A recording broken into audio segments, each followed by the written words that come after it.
नमस्कार, मैं हूं शुभम त्रिपाठी और आप देख रहे हैं सुदर्शन न्यूज। आज जवाब तो चाहिए में हम बात करेंगे गौरवशाली इतिहास के आईने के बारे में। जी हां, वो इतिहास जो हमेशा से छिपाया जाता रहा है और हमारे राजाओं की एक अलग छवि गढ़ दी गई। उनको हमेशा भोग और विलासी बताया गया है, उनकी छवि को हमेशा खराब करने की कोशिश की गई है और अलग अलग तरीकों से उनकी छवि को खराब किया भी गया है। एक आपको पूरी रिपोर्ट दिखाते हैं, उसके बाद उस वाकये के बारे में आपको बताएंगे जो निश्चित रूप से यह तय कर देता है कि हमारा इतिहास कितना वैभवशाली था।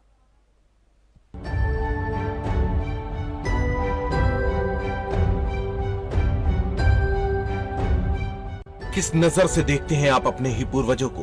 विदेशी ताकतों के एजेंट, वामपंथी इतिहासकारों की दृष्टि से या प्राचीन अकाट्य प्रमाणों के साथ आज तक सामने आ रहे तथ्यों के आधार पर? ये वो साजिश थी जो अपनी काली छाया भगवान श्री राम तक पहुंचाने में सफल रही थी और दुनिया के साथ इतिहास के अब तक के सबसे महान और न्यायप्रिय शासक भगवान श्री राम को कई वर्षों तक न्यायालय का विषय बनाकर रखा था। वो प्रभु श्री राम जिनकी गवाही सृष्टि का पत्ता पत्ता और कण कण देते हैं, उन पर भी कभी काल्पनिक तो कभी अन्य आरोप लगाए जाते रहे। फिर आप कल्पना ही कर सकते हैं कि हमारे पूर्वज रहे यशस्वी हिंदू सम्राटों के इतिहास को किस प्रकार से विकृत किया गया होगा। और ऐसा करना भी इतिहासकारों के वेश में छिपे वामपंथी एजेंटों की मजबूरी रही होगी, क्योंकि उनको अपने इस नमक का कर्ज चुकाना था जो न सिर्फ उन्होंने बल्कि उनके गद्दार पूर्वजों ने विदेशों से खाया था। लेकिन भारत के इस गौरवशाली इतिहास को आखिर कब तक छिपाया जा सकता था? क्योंकि देश में आज भी ऐसे कई उदाहरण हैं जिनको देखकर यह पता चलता है कि वाकई प्रजा का अपने राजा के प्रति प्रेम और समर्पण भाव किस कदर रहा होगा। जब अपने राजा की एक आवाज पर प्रजा कुछ भी करने को आतुर हो जाती थी, लेकिन कुछ विदेशी एजेंटों ने कैसे राजाओं की छवि विलासी और भोग करने वाली बना के रख दी, जिसको झूठा साबित करती एक तस्वीर सामने आई है। दरअसल ये खबर राजस्थान के जैसलमेर से है। जैसलमेर के लोगों ने मंगलवार को अश्रुपूरित नेत्रों से अपने महारावल ब्रजराज सिंह को अंतिम विदाई दी। शाही परिवार के अंतिम संस्कार स्थल बड़ा बाग में महारावल ब्रजराज के दोनों पुत्रों ने उन्हें मुखाग्नि दी। लेकिन सबसे ज्यादा आकर्षण की बात यह रही कि उनकी अंतिम यात्रा में जितना जन सैलाब उमड़ा, इतना किसी राजनेता के निधन पर भी ना उमड़ा होगा। मानो पूरा जैसलमेर अंतिम विदाई देने आ गया हो। न केवल जैसलमेर शहर बल्कि दूर दराज से भी लोग उनके दर्शनार्थ जैसलमेर पहुंचे। जगह जगह बड़ी संख्या में मौजूद महिलाएं भी उनकी अंतिम यात्रा की साक्षी बनी। महारावल ब्रजराज सिंह के सम्मान में जैसलमेर के सभी बाजार बंद रहे। लोगों ने उनके प्रति सम्मान व्यक्त करने के लिए स्वेच्छा से अपने प्रतिष्ठान बंद कर दिए। हालांकि कोरोना काल के लंबे अरसे के बाद जैसलमेर पर्यटकों से गुलजार है, लेकिन व्यापारियों ने इसे दरकिनार कर ब्रजराज सिंह के प्रति अपना सम्मान व्यक्त किया। और यह दर्शाता है कि वाकई हमारा इतिहास और राजसत्ता के प्रति आस्था कितनी गौरवशाली रही होगी।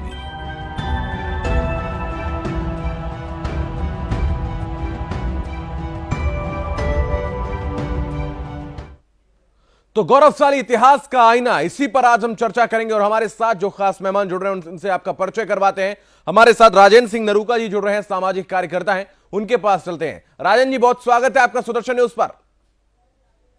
जी बहुत बहुत धन्यवाद मुकेश जी। मैं शुभम बात कर रहा हूं राजेंद्र जी, और आज का जो कार्यक्रम है वो यही है कि गौरवशाली इतिहास हमेशा से रहा है राजाओं का और हमेशा से रहा है एक राजसत्ता के प्रति आस्था जो रही है लोगों की, प्रजा की, वो भी उसका एक अनूठा उदाहरण देखने को मिला है। आज आप देख सकते हैं जैसलमेर की वो तस्वीर जो टेलीविजन स्क्रीन पर इस वक्त नजर आ रही है कि कैसे अपने राजा के प्रति एक आस्था का अनूठा संगम है, जबकि हमेशा से ही राजाओं की एक अलग छवि को गढ़ दिया गया। इसको कैसे देखते हैं आप? वास्तविक स्थिति यह है कि जब 1857 में भारत के जो प्रथम स्वतंत्रता संग्राम था, उसमें जब पश्चिम ने देखा, अंग्रेजों ने देखा कि इस देश के लोगों में अपने राजाओं के प्रति, शासकों के प्रति इतनी जबरदस्त निष्ठा है कि बूढ़े कुंवर सिंह जी और ऐसे राजाओं के नेतृत्व में भारत में जबरदस्त क्रांति हुई, जिसमें रानी लक्ष्मीबाई से लेकर बहुत बड़े बड़े नाम है जिनका हम यहाँ जिक्र करना चाहेंगे तो ये डिबेट कम पड़ जाएगी। इन सबके नेतृत्व को देखकर अंग्रेजों ने एक नई चाल चली कि आखिर हमारी विचारधारा, हमारा ईसाईयत किस तरीके से इस भारत पर रहे। और उन्होंने हमारे एजुकेशन सिस्टम के ऊपर चोट पहुंचाई और एजुकेशन सिस्टम के साथ ही कांग्रेस जैसे दल की स्थापना की जो भारतीय क्रांतिकारी लोगों और स्वतंत्रता आंदोलन वाले लोगों का आंदोलन को हाईजैक कर सके और ये दिखा सके कि ये आंदोलन कर रहे हैं। जबकि इसके दल के लोग ये कहते थे कि अंग्रेज सबसे ज्यादा न्यायप्रिय है, यानी इनके दिमाग में ये बैठा दिया गया कि पश्चिम श्रेष्ठ है और भारत की सारी मान्यताएं, सारी परंपराएं और सारी व्यवस्था गलत है। जानबूझ के विदेश में पढ़ पढ़ के लोग पेरिस में कपड़े धुलवा धुलवा कर उन लोगों ने भारतीय संस्कृति को न केवल लांछित किया बल्कि अपमानित करने का प्रयास किया और वामपंथ ने इसके साथ सहोदरपना निभाया। नेहरू ने जब सत्ता का हस्तांतरण हो गया उस समय उन्होंने रोमिला थापर से बैठकर ये जेएनयू जैसी संस्था बनाई और वहां ये रिसर्च होने लगी कि भारतीय संस्कृतियों को, व्यवस्थाओं को कैसे कर्ज किया जाए, कैसे इनकी इमेज को करप्ट किया जाए। इसलिए जानबूझकर ऐसी फिल्में, ऐसे सीरियल और इस तरह के कथानक बनाए गए और राजनीतिक पार्टियों ने एजेंडे बनाए कि जानबूझकर जो जनता के सर्वप्रिय लोग थे, आदर्श थे, ऐसे राजा महाराजाओं को, ठाकुरों को, जागीरदारों को और सामंतों को अपमानित करने का था। उनके लिए घृणित कथानक रचे गए और उनको विलासी, भोगी, चरित्रहीन बताने का दुष्ट प्रयास किया और वो सफल भी रहे। जिसका परिणाम ये हुआ कि आज की पीढ़ी ये समझती है कि भारत की ये जो छुआछूत है, जो जातीय भेद है, ये निश्चित रूप से यहाँ के राजाओं की रही होगी, ऐसा लोगों के दिमाग में बैठा दिया है। जबकि ये छुआछूत अंग्रेज लेकर आए, मुगल लेकर आए। भारत के अंदर जातीय भेद तो कोई था ही नहीं, सब अपने अपने कर्म में खुश रहते थे। जाति केवल शादी विवाह तक सीमित थी, कहीं किसी भी प्रकार का कोई भेद नहीं था। अब आज ये देखिए आप, ये जो महारावल ब्रजराज सिंह जी हैं, भगवान श्री कृष्ण के सीधे वंशधर हैं, उनके डायरेक्ट उत्तराधिकारी हैं और सभी यदुवंशियों के सिरमौर हैं। ये मैं ही नहीं कह रहा, पाकिस्तान में बैठा भुट्टो परिवार भी यही ट्वीट करके कह रहा है कि भुट्टो, भट्टी, भाटिया, जितने भी यदुवंशी कुल हैं, उन सबके हेड ऑफ द फैमिली महाराज ब्रजराज सिंह जी थे, जो अब नहीं रहे। अब बात यह आती है कि ब्रजराज सिंह जी का तो ने तो कोई राज किया नहीं था कि जनता उनके राज को देखकर खुश रहे।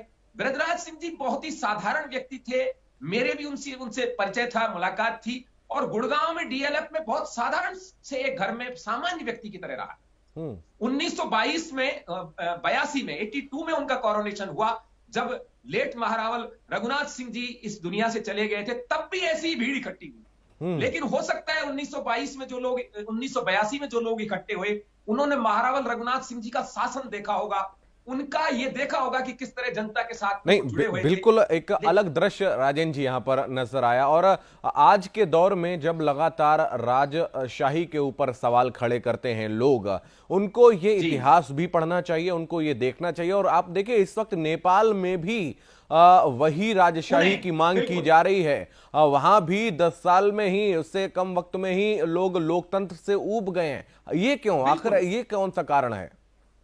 ये कारण ये है, मैं आपको बताता हूं। व्यक्ति की पहचान उसके सुयशों से होती है, उसके सुकर्मों से होती है। इस कांग्रेस पार्टी को 3 पीढ़ी का राज करने का टाइम मिला और आज ये लोग इस देश में सबसे घृणित चरित्र के रूप में सामने आ रहे हैं। चाहे जबरदस्ती इनको लोग अच्छा साबित करने का प्रयास करें, क्योंकि राज करने के लिए अपने आप को कुर्बान करना पड़ता है। झूठे ड्रामा नहीं करने पड़ते, स्विस बैंक में खाते नहीं खोलने पड़ते, बोफोर्स में दलाली नहीं करनी पड़ती। ये तो सब सामने है। जो राजीव गांधी जी जिनको भारत रत्न दिया गया है, वो बोफोर्स में दलाली के आरोप में मरे और देश की जनता द्वारा मारे गए। आप देखिए विडंबना, एक ऐसा पूर्व प्रधानमंत्री जो कि देश की जनता द्वारा, चाहे वो लिट्टे हो या पिट्टे हो, कोई भी हो, भारत देश के लोगों द्वारा मारे गए। दूसरी तरफ महारावल ब्रजराज सिंह हैं, जिन्होंने शासन नहीं किया है, लेकिन उनके पूर्वजों ने वो त्याग किया है, वो जौहर किए हैं, वो साके किए हैं कि जनता की तीसरी पीढ़ी भी आज तक आंखें नम करके, आप देखिए, ये कोई जन्मदिन होता तो हम ये कह सकते थे कि इनको शायद लाया गया होगा या इनको वहां कोई प्रोग्राम देखने को मिलेगा। ये केवल शोक संवेदना वाली बात थी और शोक संवेदना में किसी को आमंत्रण नहीं दिया जाता। लेकिन लाखों की संख्या में ये उमड़ता हुआ जनसैलाब ये साबित करता है कि राजनेताओं द्वारा पैसे देकर और पदों की बिल्कुल खरीदी हुई राजनीतिक भीड़ नहीं थी। ये राजनीतिक भीड़ नहीं थी। ये कोई जस्टिन बीबर जैसा डांस भी नहीं था, ये कोई क्रिकेट मैच भी नहीं हो रहा था, ये कोई सपना चौधरी जैसा डांस भी नहीं था। ये केवल महाराजा को अंतिम दर्शन के लिए उमड़ी हुई भीड़ थी। महारावल ब्रजराज सिंह जी का औरा आप देखिए कितना बड़ा रहा होगा। ऐसा ही एक दृश्य अलवर में युवराज प्रताप सिंह जी के टाइम हुआ था, जो आज भंवर जितेंद्र सिंह जी कांग्रेस में घुसे हुए हैं। इनके पिताश्री थे युवराज प्रताप सिंह जी, जिनको इंदिरा गांधी ने आत्महत्या के लिए बाध्य किया था। उस समय हमारी दादी जी और हमारा परिवार बताता है कि गायों और घोड़ों ने भी भोजन करना बंद कर दिया था। ऐसी आस्था, ये कहीं न कहीं ईश्वरीय प्रेरणा है। और जो हमारे शास्त्र कहते हैं कि राजा में विष्णु जी का अंश होता है, ये उस अंश का प्रताप है। नहीं, कितने ही पैसे से ये भीड़ इकट्ठी नहीं की जा सकती। बिल्कुल। हमने वाजपेयी जी की अंतिम यात्रा देखी, हमने राजीव गांधी की देखी, हमने कलाम साहब जैसे महान देशभक्त की देखी, लेकिन जनता ऐसा स्वतः प्रेरणा से नहीं आते हैं, बिना किसी सिस्टम के। ये इस बात को साबित करता है। बिल्कुल राजेंद्र जी, ये राजनीतिक भीड़ नहीं थी, ऐसी भीड़ को खरीदा नहीं जा सकता है। राजनीतिक जो सभाएं से ऊपर थी, बिल्कुल, जो जनसभाएं होती हैं उसमें 200 रुपए दिहाड़ी पर आने वाले व्यक्ति भी होते हैं। लेकिन बस यही समझना चाहता हूं मैं आपसे, और दर्शक भी यही जानना चाहते हैं कि आखिर क्या प्रजा और राजा के बीच का वो संबंध होता था, कौन सी वो आत्मीयता और लगाव होता था कि जिसकी वजह से ये लोग कनेक्ट रहते थे, इनका संबंध एक दूसरे से रहता था। मैं चाहूंगा आप वो दर्शकों को बताएं। हृदय के भाव हैं, हृदय से हृदय के भाव है। ये प्रचार वाली बात नहीं है कि हमने ये योजना कर दी, हम कांग्रेस ने ये काम कर दिया था, समाजवादी ने ये कर दिया था, कंप्यूटर बांट दिया था। चिल्ला चिल्लाकर झूठ को सच सिद्ध करने की प्रक्रिया नहीं थी, बल्कि हृदय का भाव था और पिता पुत्र का संबंध था। जिस प्रकार से एक पिता के अंतिम दर्शन के लिए पुत्र अपने आप सारी 7 समंदर पार करके आ जाता है, ठीक वही संबंध ये इस प्रकार का है। दूसरी तरफ तो प्रियंका गांधी जी भी हैं, जिनके ससुर की जब अंतिम यात्रा थी, या ससुर का जब वो हो गया था, वो वहां छोड़कर हमने देखा था दिल्ली में टी शर्ट और जींस पहन करके वोट डालने जा रही थी। एक तरफ तो ऐसे लोग हैं, जनता उनके प्रति कैसे संवेदना रखेगी, और एक तरफ ऐसे लोग हैं जो अपने महाराजा को गुड़गांव से दिल्ली की फ्लाइट से आने के बाद पूरा क्षेत्र, पूरा जैसलमेर की रियासत, आसपास के लोग, क्योंकि जैसलमेर की जनसंख्या ज्यादा नहीं है, जैसलमेर कोई जयपुर नहीं है, चंडीगढ़ नहीं है, दिल्ली नहीं है, बहुत छोटा सा जिला है, बहुत छोटा सा शहर है, वहां लाखों की भीड़ इकट्ठी हो जाती है। और इससे भी ज्यादा संवेदनहीनता की बात यह है शुभम जी, ये सारे जो टीवी चैनल बड़े बड़े हैं, जो अपने आप टीआरपी, ये पी वो पी, ये कहां गायब रहते हैं। ये किसान आंदोलन की 500 की भीड़ को 5 लाख बता देते हैं। देख लीजिए आप, मैं खुद देख के आया हूं, राकेश जी के पास 500 से ज्यादा लोग नहीं थे, गुरनाम जी वगैरह यहाँ सब लोग बैठे हुए हैं, लेकिन 500,000 से ज्यादा लोग नहीं है। एक तरफ लाखों की भीड़ स्वतः प्रेरणा से इकट्ठी होती है, वहां कोई गीजर वीजर नहीं है नहाने के लिए, वहां कोई भोजन भी नहीं बट रहा, लेकिन लोग भूखे रहकर अपने प्यारे राजा के लिए, जैसे राम के लिए अयोध्या वाले लोग थे, ये आज के इस युग में है, आपके हो रहा, हमारे सामने हो रहा है। और कोई प्रचार से नहीं किया गया, कोई इसका सिस्टम नहीं बनाया जाता, क्योंकि ये सब यात्रा थी, कोरोनेशन नहीं था जी, ये सब यात्रा थी। ये आज इस बात को साबित करता है कि भारतीय पद्धति की ओर हमको लौटना होगा, हमको हमारी संस्कृति की ओर, हमारे इतिहास की ओर लौटना होगा।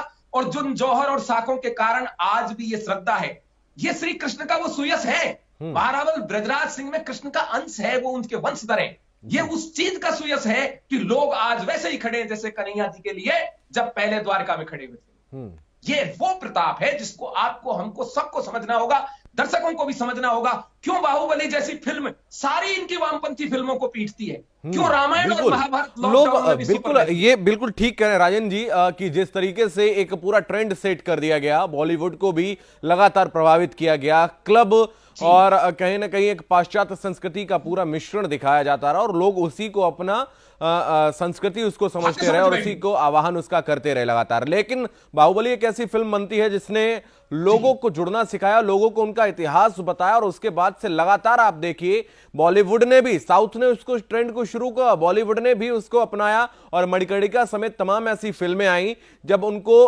पता चल गया कि आपको दिखाना ही पड़ेगा आपका इतिहास। और आज का लौट नहीं होगा, आज का युवा उसकी तरफ बढ़ रहा है, मांग भी रहा है। बिल्कुल। इसके अलावा एक और बात है शुभम जी, ये जो सारी प्रक्रिया है, ये राम जी जो वहां जाकर बैठे हैं ना, अयोध्या में वापस आए हैं जी, ये रामराज्य आने की और प्रक्रिया है। रामराज्य बिना राम के नहीं बनता है। हम चाहते राम राज्य तो हो, रावण राज्य करे, ऐसा नहीं होगा। राम राज्य के लिए राम जरूरी है। अब राजा को यदि राज करना है तो राम बनना होगा, राम की तरह दिखना होगा, राम की तरह कर्म करना होगा। और ऐसे ही ब्रजराज सिंह जी कोई अकेली ये मिसाल नहीं है, ये तो दिखाते नहीं है, नहीं, हर राजा महाराजा और रूलिंग प्रिंस के सामने इनके बड़े से बड़े लीडर हार जाते हैं। संजय सिंह अमेठी जो हैं, आपको पता है सोनिया गांधी के प्रतिनिधि थे कैप्टन सतीश शर्मा जी, उनको पटक नहीं देती उन्होंने। बिल्कुल। संजय सिंह के जो अमेठी वाले थे जी, वो जी। खुद ही कांग्रेस में घुस गए, उसके बाद मात खाए। ये हर एक चीज की बात है, ये हमको समझनी होगी कैसे राजमाता विजयराजे सिंधिया का प्रताप था। और ये पीढ़ी नहीं जानती, राजमाता गायत्री देवी जी ने राम राज्य परिषद बनाई थी जब कांग्रेस के सामने दूसरी पार्टियां नहीं थी, जनसंघ का उभार नहीं हुआ था। राम राज्य परिषद के सामने कांग्रेस के जो जयनारायण व्यास थे जो प्रथम मुख्यमंत्री बने, उन तक को जमानतें जब्त हुई, उनकी जमानतें गायब हो नहीं बच पाई। तो आज भी 70-75 वर्ष बाद भी यदि हमने या इन राजा महाराजाओं ने इतना बड़ा अन्याय किया होता जैसा फिल्मों में दिखाया जाता है, जैसा अमरीश पुरी हमेशा ठाकुर दुर्जन सिंह बना घूमता है, ये जनता नहीं आ सकती। एक बिल्कुल आपने जब जिक्र किया है, आपने जिक्र किया है राजेंद्र जी, तो मैं आपसे यही प्रश्न लूंगा, आखिर ऐसी क्या वजह रही कि हमेशा से ही आप देखिए क्षत्रियों की एक अलग दशा को प्रस्तुत किया गया है, ब्राह्मणों की एक अलग दशा को प्रस्तुत किया गया और हमेशा से ही उनको शोषण करने वाला बताया गया, उनको षड्यंत्र रचने वाला बताया गया और उनको हमेशा से ही उनकी छवि को आप देखिए, जो भी देखे, अगर कोई भी फिल्म में देखिए तो अगर किसी के बलात्कारी कोई व्यक्ति होगा तो वो क्षत्रिय होगा, या फिर कोई भी ऐसा षड्यंत्र रचने वाला व्यक्ति होगा, कोई लोभी व्यक्ति होगा तो कोई मंदिर का पुजारी इसको दिखाया गया, कभी बाकी नहीं दिखाए गए, बाकी धर्मों के लोग नहीं दिखाए गए। ये एक सुनियोजित षड्यंत्र था, मानते हैं आप? ये भारत के अंदर यहाँ की व्यवस्थाओं को तोड़ने के लिए सबसे पहले वैज्ञानिक और प्रमाणिक रूप की जो वर्ण व्यवस्था थी उसको कर्स किया गया, उसको लांछित किया गया। जानबूझ के अत्याचारी ठाकुर, अत्याचारी क्षत्रिय, ढोंगी ब्राह्मण और टाटी मार मतलब बेईमान वैश्य को दिखाया गया।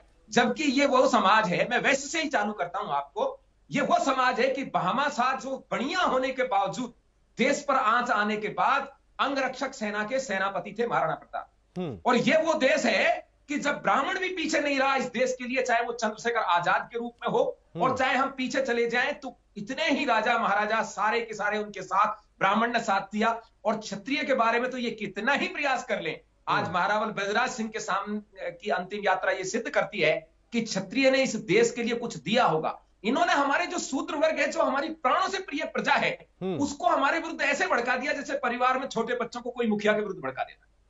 क्योंकि उन्होंने इसको पकड़ लिया और वो भी नहीं भड़के इनसे, तब इन्होंने जानबूझ के ऐसे लोगों को विदेश में जाकर डॉक्टर की उपाधि दी, ऐसे लोगों को पढ़ाया लिखाया और उनको इस देश में छोड़ दिया, जाके शास्त्रों को जला दो आप। अब जब उन्होंने संस्कृत पढ़ी ही नहीं, उस शास्त्र में क्या देख लिया कि उनको जला दिया उन्होंने, और ये फैशन बन गया और कांग्रेस इसको पोषित करती रही।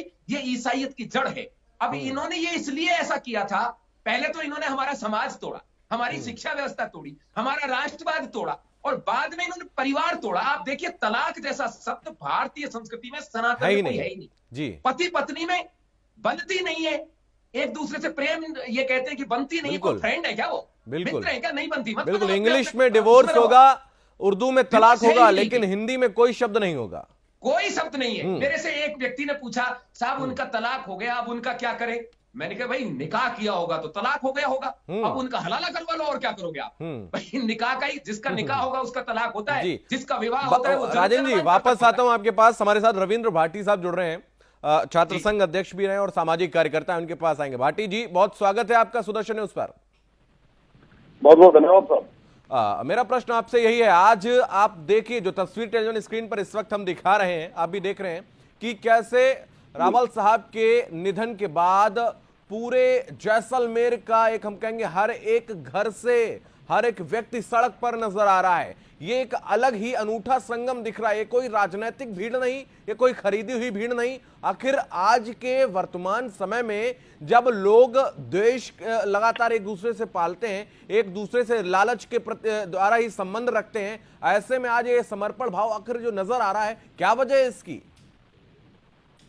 साहब मैं बताना चाहूंगा कि मैं जैसलमेर रियासत से हूँ, मैं भी भाटी हूँ और वो हमारे राजा है और वो हमारे दिलों में बसते हैं, क्योंकि भारत के लिए उन्होंने जितना किया है। जब बात करते हैं कि जब हमारा पार्टीशन हुआ था, भारत और पाकिस्तान अलग हुए थे, तो सबसे पहले हमारे महारावल थे जिन्होंने मना किया था, इनके फादर रघुनाथ सिंह जी ने मना किया था कि हम किसी भी सूरत में पाकिस्तान के साथ कोई समझौता नहीं करेंगे, हम हिंदुस्तान में रहेंगे। और रही बात पार्टी राजवंश की, तो पहले कहा जाता है उत्तर बड़चुआर पार्टी, जिस तरफ से जहाँ से मुगल जब पहले भारत में प्रवेश होते थे तो पहला दरवाजा हम हुआ करते थे या भाटी राजवंश हुआ करता था, तो उनकी दिलों में, उनकी जनता के दिलों में हमेशा राजा के लिए आस्था थी और आज भी रहेगी और आगे भी रहेगी। और रही बात दूसरी, आज अगर किसी भी सामाजिक या किसी भी नेता की बात करते हैं तो उसको टेन्योर से अगर महीने भर या साल भर पहले उसको अगर अपना कुर्सी छोड़ के जाने का बोल दिया जाता है तो उनको कहीं ना कहीं लगता है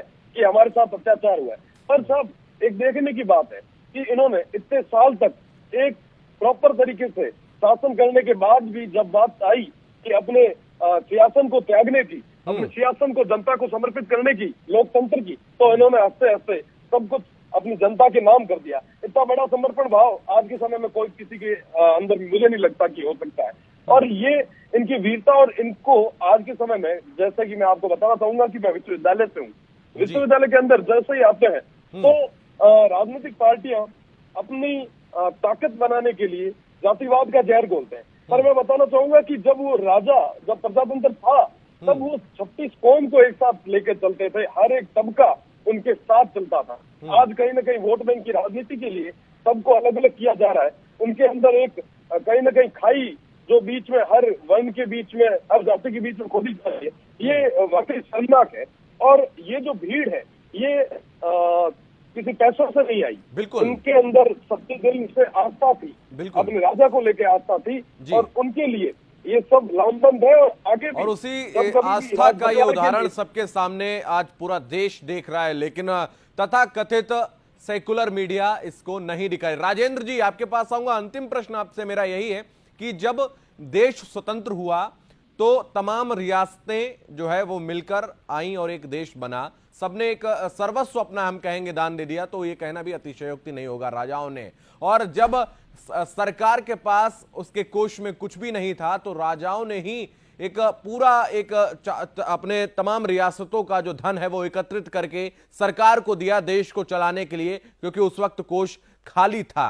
उस पर इतना ज्यादा सर्वस्व न्यौछावर करने वाले राजाओं के बाद भी आखिर उन पर यह आरोप लगना, उन पर एक अलग उनकी छवि को गढ़ देना, हमेशा भोग विलास में लिप्त दिखाना, अकबर जैसे शासकों को, टीपू सुल्तान जैसे लोगों को, बाकी सारे लोगों को, शाहजहां, अकबर, हुमायूं, इनका महिमा मंडन करना, यह कितना उचित था? शुभम जी, एकदम क्रिस्टल क्लियर की तरह है। आज कोई भी अकबर का वंशज यदि भारत के लोगों में यह आस्था रखवाता हो, कोई औरंगजेब का वंशज, कोई टीपू सुल्तान का वंशज, तो हम मान जाएंगे कि ये महान थे। लेकिन महारावल ब्रजराज सिंह जी जो कि श्री कृष्ण के वंशधर हैं, लोग उनमें कृष्ण देख रहे हैं जी। इसी तरीके से यदि जब भारत को विभाजन हुआ, वैसे लोग उसको आजादी कहते हैं, वो वास्तव में भारत का विभाजन कर दिया। 14 अगस्त 1947 को विनोबा भावे जैसे लोग, जिन्होंने कहा ग्राम दान, भूदान, रियासत दान, पटेल जी जैसे लोग, ये लोग जब सामने आए, ये राजगोपालाचार्य जैसे लोग जब सामने आए, 2/3 भारत पर अंग्रेजों का राज नहीं था। ये कहना गलत है कि पूरे भारत पर अंग्रेजों का राज था। राजपूताने की अजमेर के अलावा कहीं अंग्रेजों का राज नहीं था, केवल संधि थी विदेश नीति के बारे में। 2/3 भारत इन राजपूत राजाओं और क्षत्रिय राजाओं के पास था। यदि ये चाहते तो ये नेहरू के पास जो सत्ता हस्तांतरण आया उसमें कुछ नहीं होता। हमने अपनी सेनाएं दी, सवाई मान गार्ड, यहां राजपूत रेजिमेंट्स और जाट रेजिमेंट्स की जितनी भी सेनाएं हैं, ये राजा महाराजाओं द्वारा दी गई सेनाएं। पूरी इन्फेंट्री हमने दी, राजकोष हमने दिया, राजभवन हमने दिए। बिल्कुल, जयपुर राजस्थान की जो विधानसभा है वो हवा महल में चली बहुत दिनों जी। सारे भवन हमने इनको इसलिए सौंप दिए, जनता के राज में खुश रहेगी ये सोचकर। हमें ये नहीं एक लोकतंत्र की जो परिकल्पना की जो शुरुआत हुई है वो कहीं ना कहीं राजवंशों के द्वारा हुई, जो आज हमको एक पूरा इंफ्रास्ट्रक्चर आज देखने को मिल रहा है, जो उसकी जो नींव थी वो कहीं ना कहीं यहीं से शुरुआत होती है।